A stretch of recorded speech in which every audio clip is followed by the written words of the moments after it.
So in our previous sessions, we have focused on storage account and storage options, similarly on the identities and governance. Now, going forward from these sessions, we are going to focus specifically on uh, computing, networking, all these related functionalities. So we may not be going in a linear order because if we start seeing for the compute one, they attribute to around 1/5 or 1/4 of the questionnaire or the topics which you will be seeing in certification. And definitely, when you're learning an Azure administrator or you want to understand about Azure Cloud or any cloud point of view, it's a good practice to have a good understanding on compute, which will give you that confidence and how to proceed further and all that. As you can see, there are a lot of concepts involved in this section. Specifically, we can see ARM templates, bicep files, sorry, and we could also see virtual machines. Then we could see containers. Then we could see app service. Uh, each one are really vast. If we, each one we can explore, and if you are actually a very good ARM, you have a very good skill set in terms of writing ARM templates or bicep templates. You will be considered as a senior Azure infrastructure engineer or a DevOps engineer point of view. And similarly, if you have a good understanding on containers or app service, it would also lead you to be a good Azure guy for product-based companies because they majorly rely on the uh, application related hosting the applications in a PaaS offerings point of view, that is platform as a service. That point of view, it's a very helpful one. Uh, but we in AZ 104, it's doesn't go very drastically in depth about each of the service. It is something which you will be definitely seeing in AZ 305 certifications, AZ 500 certifications. లో ఎక్కువ మనము we'll be end of the day exploring too much on how that each of the configurations. Here, it is more about uh, what are the general configurations which you have to remember and some important ones simultaneously. How do you create it? How do you manage it in a general? So as we keep going on in these topics, I'll start explaining these items wherever it is needed. If I start directly with this, it's getting going to get confused. And they can start with virtual machines, which are much more easier to understand. So all the while, if in the previous sessions you would have seen how I'm creating the virtual machines, I'm just going ahead and selecting the Azure virtual machine. I'll select the subscription and then I'll select the resource group and then test VM01. I'm selecting the region. Then there are availability options. At this point of time, I'm just selecting no infrastructure redundancy required. And security type, I'll just keep it standard. Now I can choose an Ubuntu machine or a Windows machine. So let me create an Ubuntu machine and I am choosing a spot discount, uh, which helps me to reduce my billing.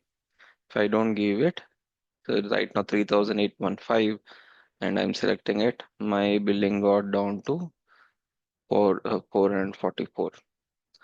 And I'm choosing this so and so VM size, which gives me 2 core CPU and 8 GB memory RAM in general. And I can choose for my Ubuntu to have an SSH key based authentication or a password based authentication. Now let me try trainer. I'm just going to give trainer Indian at the rate 1 2 3 4 5 6 7. Going to provide the same password. And the ports which I'm enabling is 22 ports so that I can be able to log in. Now, in terms of disk, Okay, I'm choosing the OS disk to be a 30 GB disk, or I can choose to be a much more bigger one. And the premium SSD, if you see the cost is equally higher based on uh, the disk you are preferring. So if I keep 32 GB, it's going for half of the cost. Next, and then you have premium SSD option, or you can have multiple options here. As of now, I'm leaving it as it is. Delete with VM. So if I'm deleting the OS disk, the virtual machine will be deleted. Sorry, virtual. If I'm deleting a virtual machine, OS disk also will get deleted. And the encryption type, I'm leaving it as platform managed. I can attach disks if I wanted to this machine, because this is the only OS disk which I have created for the OS to be installed and running in that and all. But if I want to have a separate disk to store my data and all that, I could create data disks. That's what we refer it as. On the Kakunda, you will also see networking options like networking options. I can go ahead and create virtual network. I can create a subnet. I can create a public IP for machine. So I'm by default, when you're creating a virtual machine, it is going ahead and creating a virtual network, which is a mandatory one. And a public IP, you can choose it to be not to created or get created. Now, if I don't create a, if I, unless I create a public IP, I will not be able to connect to that virtual machine because I'm in internet right now. My network is internet right now, so it's a public network.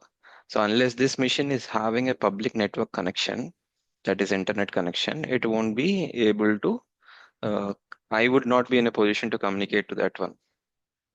So I'm using this public IP is what is going to help the machine to have a IP address in from the internet, from a public network. And that's what way it's termed as public IP. And you can have NSG rules. As of now, I just selected 22 port is to be allowed, so there is nothing. And I can choose if I'm deleting the VM, I can delete. I'm just enabled this option that when I am deleting the VM public IP and the NIC, which is the virtual network interface, uh, which helps in terms of network communication to these machines and all that. And I can choose to have enable accelerated network or not. I can choose to have load balancing solutions to be enabled or not. And then we have management point of view. I can enable Defender for cloud, which is by default enabled for my, if I'm enabling more higher plan options, I could choose, I'll get more further options here. But I can have a system assigned identity to be created to the machine, which will help me in terms of if I want to connect to a database and all that. Using that identity as what I can connect to the storage account or database, whatever it is. So that machines can also authenticate itself that it has the permissions to access the data from that respective data sources. That's where primarily the system managed identity will be used, and login with Entra ID, which will, when you enable this option, whichever users are there in Entra, if you are giving them access to log in into the virtual machine, they can use their username and password through which they're logging in portal. Through those, they can actually log in into the virtual machine also. Now, if I enable auto shutdown at specific interval, whatever the scheduled time, the machine will be shut down. So this will help me to reduce the billing, because as long as the machine is running, you will get charged for it, the basic price, whatever it is there, that is for running the machine, and you're going to get charged for it. Means for disk, there's a separate charge. If you see here, 849 is a separate charge that you will get charged. For public IP, they're charging 303 rupees, and for VM outbound data transfer. So till 100 GB, they're going to charge you 915. If it's more than that, based on that, the cost will change. Okay, so I'm not enabling any of this. Next, backup. I can choose to back up my machines and all that. For that, I have to use a backup recovery service vault and all that options which is going to come. That will be also discussed in the further topics when we talk about back implementing disaster recovery, which we also call it as DR in short form. Then guest OS updates, which helps us to how to patch our machines. So there is one of the roles as an administrator they can do is they have some hundreds of machines.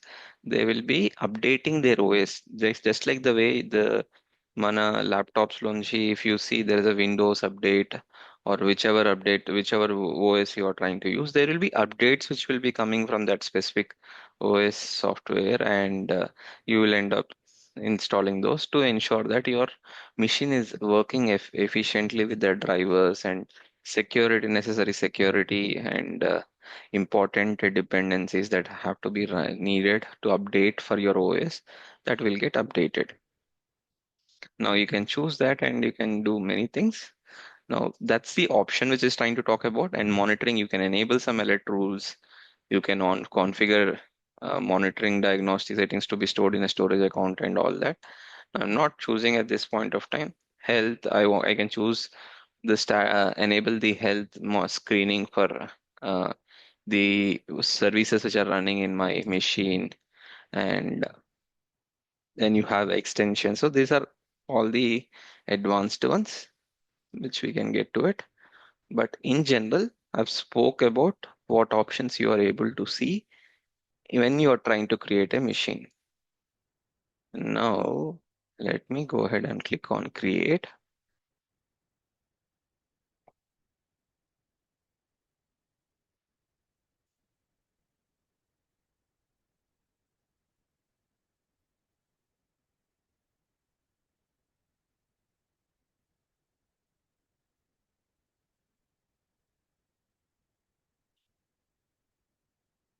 So few things which you need to know also is when you're creating a virtual machine, along with virtual machine, what all other services which will be there.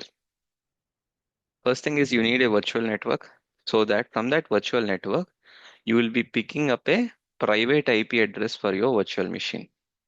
Then along with that, when you want to get a private IP address for your virtual machine, you would need that IP address to be noted from NIC. So NIC is the one which we call it as short form. Uh, in full form, we call it as network interface card, which you can see here, network interfaces. That helps in terms of providing the IP addresses, public IP address or private IP address to the machine. If I go into the NIC and select that, and if I click on the option IP configurations, you will see here that IP configurations, it is holding the private IP address for that machine, and it is also holding a public IP address for that machine.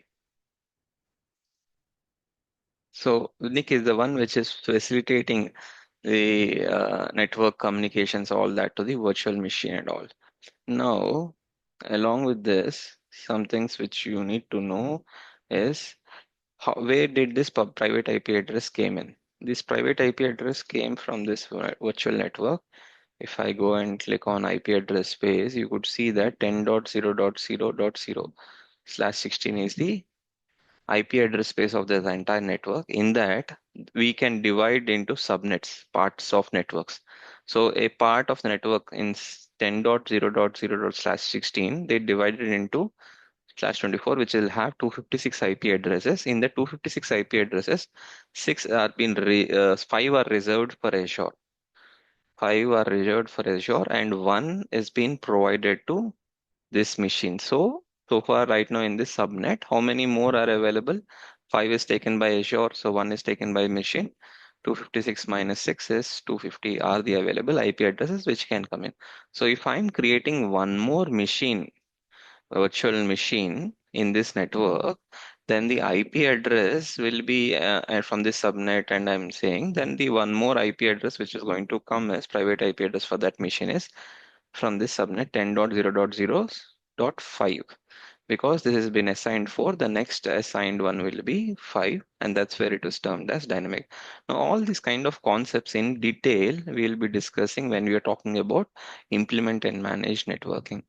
But as it is specifically on network configurations, we are referring మనం ఇది network configurations అనేది virtual machine కి refer చేస్తున్నాం కాబట్టి I am end up discussing some items which it is good to know or remember about it.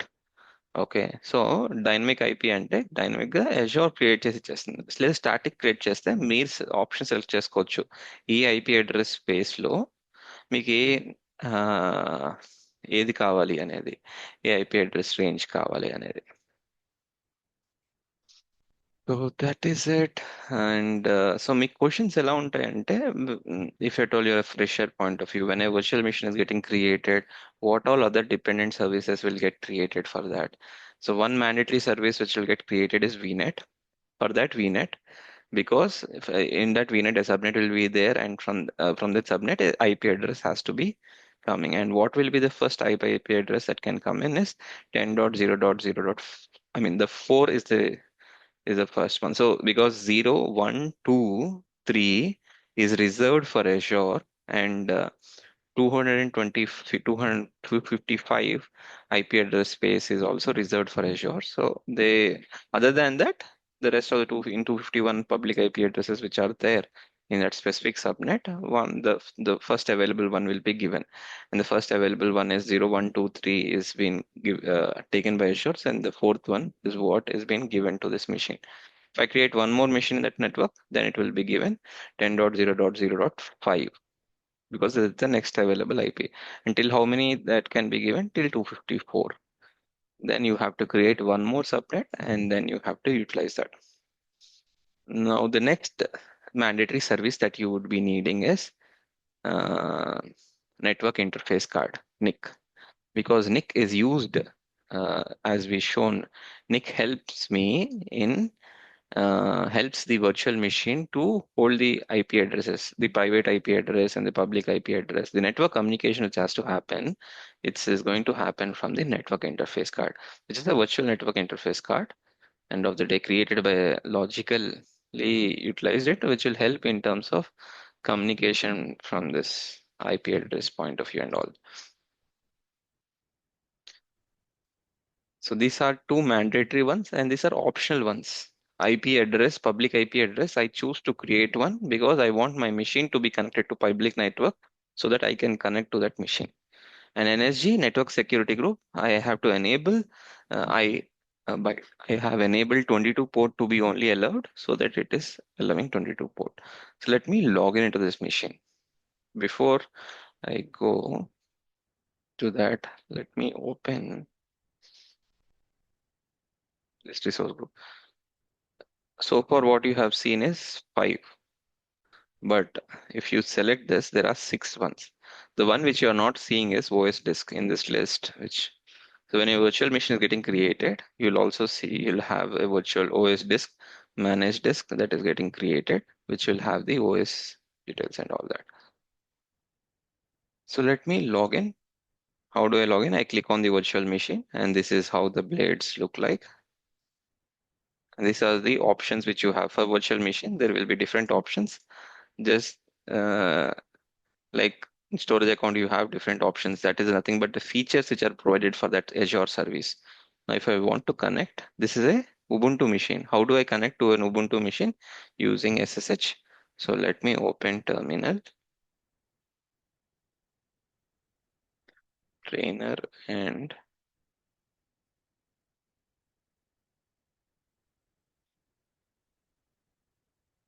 this is the command to log in. So what is it? SSH space username. What is the username I gave when I was trying to create this machine? Trainer at the rate IP address to which I wanted to connect. It is a public IP address, and my machine is connected to internet, so that's why I'm able to connect. And it asked me to provide the password, and I provided it, and I'm inside this machine. So if I'm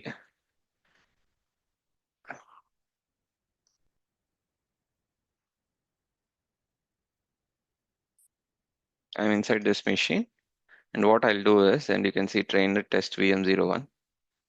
I will just install Apache,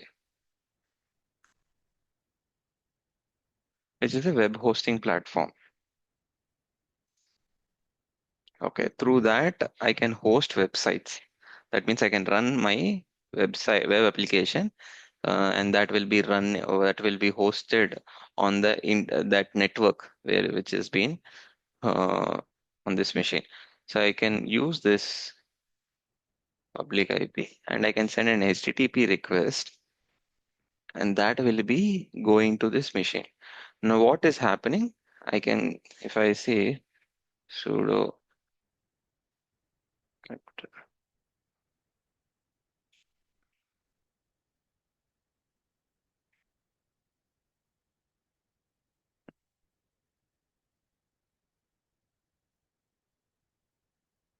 the request didn't go. The reason is because I have not enabled energy and there is an energy option, right?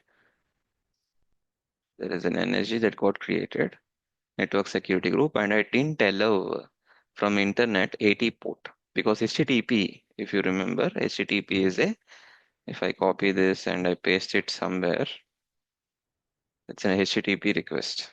Okay, it's going. And when I type this HTTP request and it is not going inside the machine, it's not going to the machine, is because in SSH I haven't, I mean, in the network security groups, I haven't allowed inbound rule 80 port, which is nothing but HTTP, or I can select HTTP 80 port. And if I click on allow, so I'm saying that any request that is coming from any network to this, so the energy is going to allow that.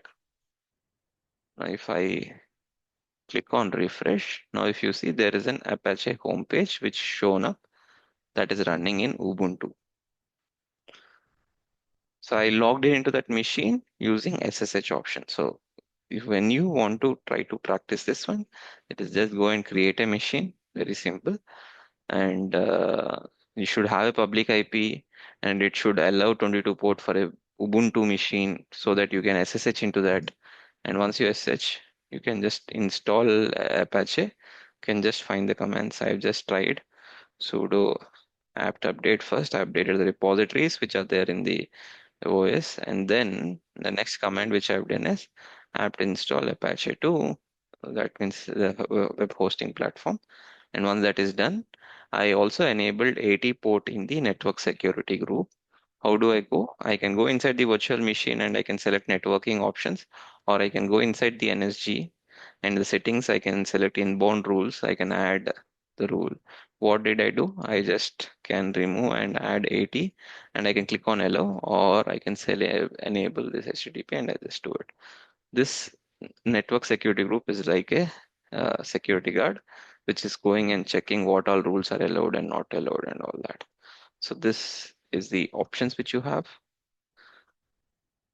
and they were trying to talk about it. And so let me try to cover most of the topics which you can see. So I created a what do you say, a Ubuntu. Now let me create a Windows machine.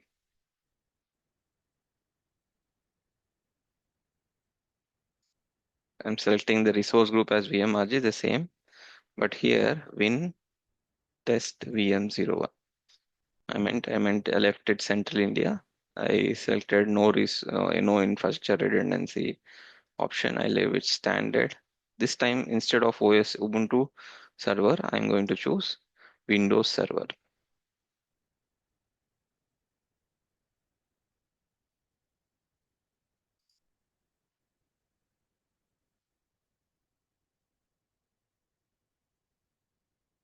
Okay, so what it is trying to show me is if you are choosing another set of machine, it's not going to give me a discounted price, because that is per region is going to give me only specific ones. So I can just change my region, but I don't want to change my region at this stage. So I will remove spot discount at this point of time. And I'll just mention trainer Indian at the rate 1 2 3 4 5 6 7. I just gave the password. And here, if you see, I want to do an RDP into that machine, so 3389. And you can see that the machine monthly cost is going to be 13,000 rupees per month. But just because I created, I won't get charged 13,000 rupees. It is an hourly charge will be lesser than that. It is complete for 1 month into 24, 30 days into 24 hours. So then 1 hour will be lesser, far lesser, right? And when you get created and in networking option, here I am not going to create a new virtual network. In fact, I'll use the existing virtual network which is already created. And if you see the virtual network that got created is test VM01 hyphen VNet, and that's what it is there. I'm going to choose that. And I'm not going to create a subnet. In fact, I'm going to choose the subnet which I have already there in that virtual network. So if there is a subnet that is already created, and from there is where the Ubuntu machine got the private IP address. So I'll choose the same one. Here in the public IP, I'm going to choose another new public IP for this machine so that I can get it from there. Now 3389 is something that will be allowed, or I can choose the existing NSG by clicking advanced. So I'll just leave it as it is basic, and no other options I'm just enabling. I'm just disabled the monitoring. Only thing which I've just changed is the this one. If you see the OS is what I've changed it, and 16 rupees per hour is the charge, is what they're trying to say. So I'm going to create. Now, when this virtual machine is getting created, understand what all will get created along with this machine. So virtual network that is already created, so that won't get created.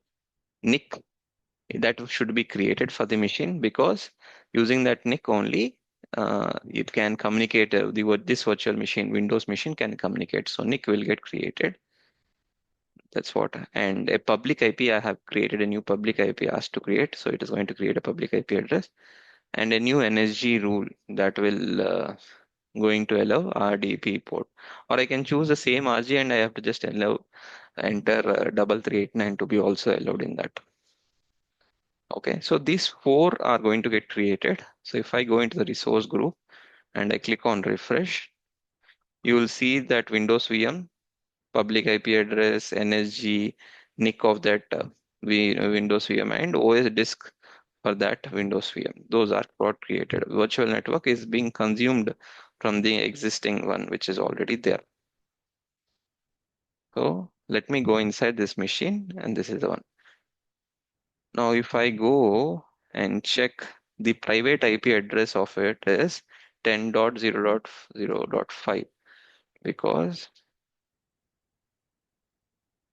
10.0.0.4, which is coming from that network, is already been picked by this one 4. So the next available IP address is 5 till 254 is what it will keep assigning if you are creating any services in that subnet.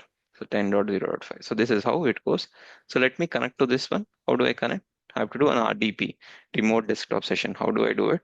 So open remote desktop connection from your system and copy the IP address and paste it here, public IP address, and click on connect. And what is the username we give? Trainer, password Indian at the rate 1234567. Yes, I click on OK. Don't ask me again, and I just mentioned yes. I've logged in into the Windows machine, RDP into this Windows machine. So are the options for Windows machine and Linux machine are same or different? They are same.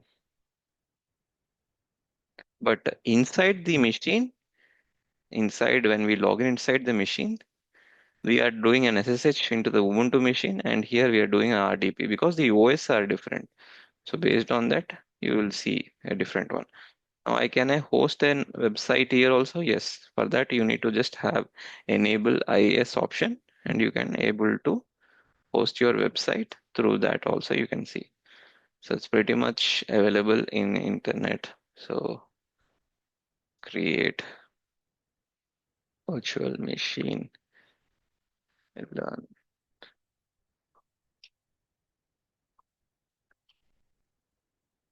So whatever I just did, the same thing. Here there is a command which will help me to install IAS. So I'll just close this. I'll open PowerShell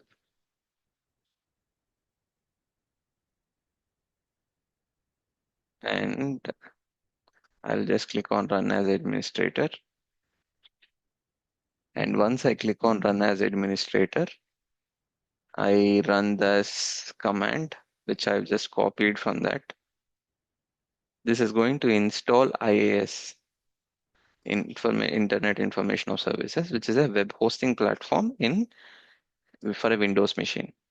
But I have to allow 80 port. If you remember, unless I allow 80 port, I would not be able to send a request to it. So previously I just selected the option of HTTP here. Now this time I'll just edit the port range here with saying 80 port is to be allowed, and I click on add for the NSG. This this rule should be allowed. And if I go,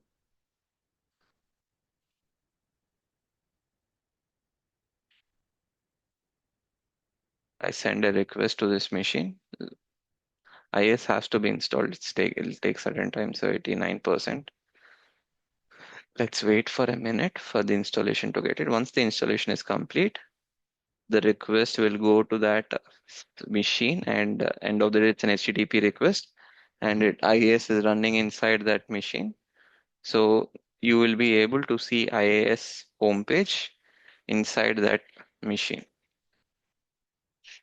Sorry, inside from our web browser, we are going to see that.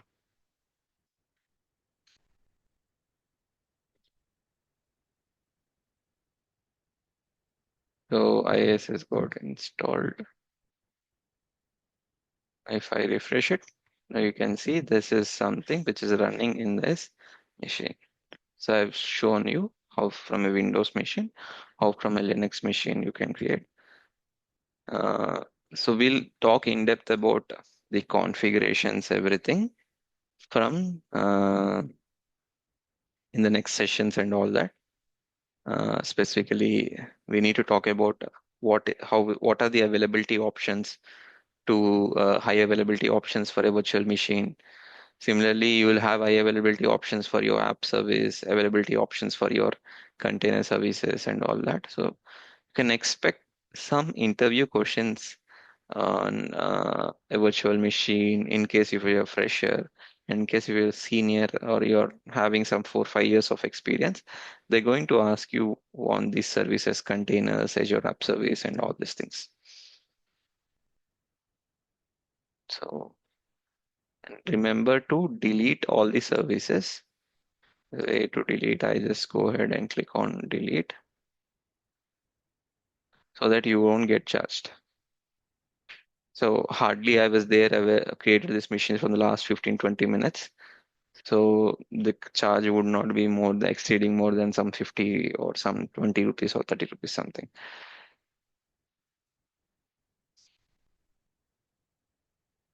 So I'm ending my recording. If you have any questions, please let me know. Thank you.